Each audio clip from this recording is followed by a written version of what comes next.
The city park buzzed with life as the midday sun filtered through the branches of towering oaks. Office workers lined up at food trucks, their laughter mixing with the rhythmic hum of passing bicycles and the occasional bark of a dog. Among the crowd was Nathan Carter, a young millionaire known for his sharp intellect and even sharper suits. Nathan didn't come to the park for the food or the company. It was his daily refuge from the high-stakes world of deadlines, brainstorming sessions, and investors. Today, as he carried a coffee and sandwich from a nearby vendor, he made his way to his usual bench near the fountain. But as he approached, he stopped in his tracks. Someone was already there. The woman sitting cross-legged on the bench wasn't someone Nathan would typically encounter in his polished world. Her auburn hair was tied back in a messy bun. Her clothes were patched and worn, and a small, scruffy dog lay curled at her feet. She was carefully breaking a piece of bread in half to share with the dog, who wagged its tail in gratitude. Nathan hesitated, unsure whether to interrupt. His curiosity won. "That's not much of a lunch," he said, stepping closer. The woman looked up, her green eyes narrowing. "I don't remember asking for a food critic," she shot back, her tone sharp but not unkind. Nathan chuckled, holding up a sandwich. "Fair point. Here, take this, no strings attached." Her gaze flicked to the sandwich, suspicion mingling with hunger. The dog wagged its tail as if to encourage her. Finally, she snatched it from his hand. "Fine," she muttered, "but don't think this makes us friends." Nathan grinned. "Noted." Nathan sat down on the edge of the fountain, taking a sip of his coffee as he watched the woman unwrap the sandwich. She took a cautious bite, her expression betraying just the slightest flicker of satisfaction before she masked it with her usual guarded demeanor. The scruffy dog, Buddy, sat patiently by her side, his tail thumping softly against the bench as she tore off a small piece of bread and handed it to him. "So," Nathan said, breaking the silence, "are you always this friendly, or is it just my lucky day?" The woman arched an eyebrow, brushing crumbs from her lap. "Says the guy offering sandwiches to strangers in the park. What's your deal anyway? Corporate guilt? Boredom?" Nathan laughed, genuinely amused. "Let's call it curiosity. You don't exactly blend in with the crowd." "Thanks for pointing that out," she replied dryly. "I'll be sure to buy a power suit next time I hit the thrift store." Nathan leaned back, still smiling. "You've got a quick wit. I like that." She didn't respond immediately, her focus shifting to Buddy, who nuzzled her hand affectionately. For a brief moment, her hardened exterior softened, revealing a flicker of vulnerability. "I'm Eva," she said finally, not meeting his eyes. "Nathan," he replied. "Nice to meet you, Eva." "Sure," she said with a shrug, finishing the sandwich and crumpling the wrapper in her hand. "Thanks for the food or whatever." Nathan stood, dusting off his pants. "You're welcome." "And Ava?" She looked up, her expression a mixture of curiosity and weariness. "I'll see you tomorrow," he said with a grin, before turning and walking away. Eva watched him go, her lips parting as if to call him back, but the words never came. Instead, she shook her head and muttered under her breath, "What a weirdo." Buddy barked softly, wagging his tail as if in agreement. Eva gave him a small smile, scratching behind his ears. Still, her thoughts lingered on Nathan. His easy demeanor, the way he carried himself like someone who belonged to an entirely different world, and the peculiar kindness he had shown her without expecting anything in return. As she leaned back against the bench, the late afternoon sun warming her face, Eva allowed herself a rare moment of contentment. But deep down, she couldn't shake the feeling that Nathan's sudden appearance in her life might lead to something far more complicated than a free sandwich. The next day, the city park was alive with its usual lunchtime buzz. Nathan strolled in, a brown paper bag in one hand and his coffee in the other. His eyes instinctively sought out the bench near the fountain, where Eva sat with Buddy curled up at her feet. She was hunched over, sketching something on a crumpled piece of paper with the stub of a pencil. "Back again?" Eva said without looking up, her tone laced with mild suspicion. "Didn't want you to go hungry," Nathan replied, holding out the paper bag. Eva hesitated before taking it. You're persistent. What's in it for you, exactly? Nathan grinned as he sat on the edge of the fountain. Maybe I just enjoy the company. Eva gave him a sideways glance as she unwrapped the sandwich. You really need better standards for company. I think my standards are just fine, Nathan said lightly. Over the next few days, a rhythm developed. Nathan would arrive with lunch and coffee, settling into easy banter with Eva while she shared the food with Buddy. She was sharp-tongued and unfiltered, a stark contrast to the polished, guarded conversations Nathan was used to in his professional world. One crisp afternoon, Nathan noticed Eva shivering slightly as a chill wind swept through the park. Without a word, he reached into his bag and handed her a neatly folded blanket. "What's this?" she asked, frowning. "For Buddy," Nathan said simply. "Figured he might need it more than you do."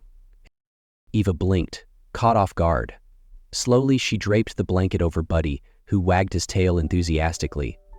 "Thanks," she murmured. "For him." Nathan shrugged, hiding the warmth spreading through his chest. No problem." As the days turned into weeks, Eva began to open up. She spoke about her life before the streets, her time in art school, her dreams of opening her own gallery, and the financial collapse that turned her world upside down. "Life happens," Eva said one afternoon, staring at her sketch of Buddy. "You think you've got it all figured out, and then the rug gets pulled out from under you." "Have you tried getting back into art?" Nathan asked. Eva scoffed. "Art doesn't pay rent. Besides, people don't exactly line up to hire someone who sleeps on a bench." Nathan didn't press further, sensing the frustration behind her words. Instead, he steered the conversation to lighter topics, making her laugh with exaggerated stories about his work. For Nathan, these conversations became the highlight of his day, a welcome escape from boardrooms and deadlines. And though Eva was reluctant to admit it, she started to look forward to their daily lunches too. One chilly afternoon, the park was quieter than usual. Eva finished the sandwich Nathan had brought her, handing a small piece to Buddy before turning to him with an unusually serious expression. "Why do you keep coming here?" she asked abruptly. Nathan raised an eyebrow. "What do you mean? You've got a job, a life, you're clearly not struggling like the rest of us, so why waste your time with me?" Nathan hesitated, caught off guard. He could feel her green eyes studying him, searching for answers. "Maybe I like it here," he said finally. "Maybe I like talking to you." Eva frowned but didn't press further. Still, the question lingered in her mind. Later that afternoon, as Nathan left the park, Eva stayed behind, gathering her things at a slower pace. As she reached for Buddy's leash, she heard voices nearby. She recognized Nathan's, calm and measured, but there was an edge of defensiveness in his tone. "Spending all this time with her, this homeless girl, it's risky," another voice said sharply. Over in the corner, carefully crept closer, keeping herself hidden behind a tree. "What happens when she finds out you're not just some regular guy?" the voice continued. "I didn't approach Eva as a project," Nathan replied, his voice tinged with frustration. "I wasn't playing some game. I just didn't want her to see me as a walking dollar sign. She's different, genuine." The words stung more than they comforted. Eva's chest tightened as she backed away, her sketchbook clutched tightly to her chest. His words weren't malicious, but the reality of who Nathan was and what he had hidden from her felt like a betrayal. That evening, when Nathan returned to the park with his usual easy smile, he found Eva waiting for him. Her expression was cold, her tone sharper than he had ever heard it. "So, you're a millionaire," she said bluntly. Nathan froze. "Eva, I can explain." "Don't bother," she snapped. "I heard you talking to your assistant. All this time, you've been pretending to be someone you're not. Was I just a little charity project to make you feel better about your privileged life?" "No," Nathan's voice rose in desperation. "It wasn't like that. I didn't want my money to get in the way of knowing you, of knowing the real you." Eva let out a bitter laugh. "You think lying to me makes us equals?" You don't understand what it's like to fight for every scrap, Nathan. You don't get to pretend. Eva, I care about you, Nathan said, stepping closer. I was scared you'd walk away if you knew the truth. And now I'm walking away because you weren't honest, Eva said, her voice trembling. Congratulations, Nathan. You got what you were afraid of. She turned and strode off, Buddy trotting after her, leaving Nathan standing alone in the park. The days following Eva's departure were a blur for Nathan. Each afternoon he found himself drawn back to the park, hoping she would return to the bench where they had spent so much time. But Eva was nowhere to be found, and the emptiness left behind weighed heavily on him. I messed up, Nathan admitted to his assistant Grace during a late-night conversation in his office. Well, Grace replied matter-of-factly, you have two choices: wallow in regret or do something about it. If you care about her, prove it. Nathan nodded, determination hardening in his expression. If there was one thing he knew, it was how to act when it mattered. Through a mutual contact at a local shelter, Nathan learned where Eva had been staying. Relieved to know she was safe, he resisted the urge to approach her directly. Instead, he decided to do something that would honor her talent and show her how much he believed in her. Nathan spent hours collecting the discarded sketches Eva had left behind in the park. The images of Buddy, the swirling patterns, and the raw emotion in each piece captivated him. With the help of professional curators, he transformed these sketches into a breathtaking art collection. After weeks of preparation, the day finally arrived. An invitation was anonymously sent to Eva at the shelter, inviting her to attend a community art showcase. Skeptical but intrigued, Eva decided to go. When she stepped into the gallery, she froze. All around her, her sketches were framed and displayed under soft, glowing lights. Visitors murmured words of admiration, calling her work powerful and beautiful. Eva's breath caught as she approached one of her pieces, a portrait of Buddy she had thrown away weeks ago. Below it, a plaque read, "By Eva, a visionary of resilience." Eva stood motionless in the gallery, her fingers brushing lightly against the edges of the plaque. Her heart swirled with disbelief, gratitude, and confusion. How had her sketches, things she had considered insignificant, ended up here? "You like it?" Nathan's voice came from behind her, soft and tentative. Eva turned slowly, her expression a mix of disbelief and guarded hope. "What is this?" she asked, her voice trembling. "It's you," Nathan said, stepping closer. "Your talent, your story. I wanted people to see the incredible artist I've gotten to know." Eva's eyes narrowed. "You did all this for me?" Nathan nodded. "I know I hurt you. I should have been honest from the start.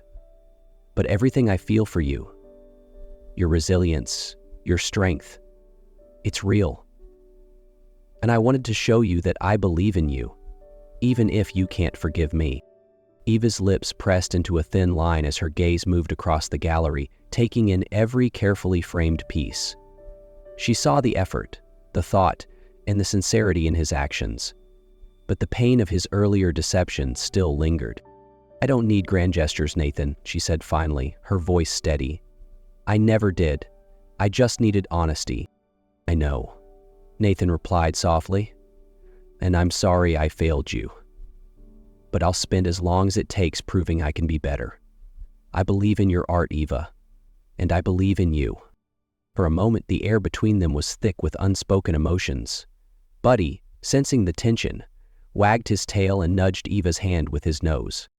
Eva glanced down at the dog, then back at Nathan.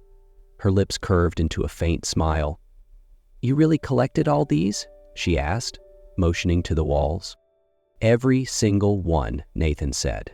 "I couldn't let them go to waste. They're too incredible."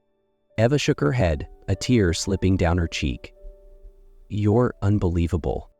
Just persistent," Nathan said with a small laugh. "I'll keep proving myself, Eva, however long it takes." As she looked around the gallery, her heart softened. For the first time in months, she felt the spark of hope, not just in her art, but in the possibility of trusting Nathan again. On the evening of the gallery's grand opening, Eva stood in the center of a packed room, the vibrant energy of her artwork mirrored by the buzz of admiration around her.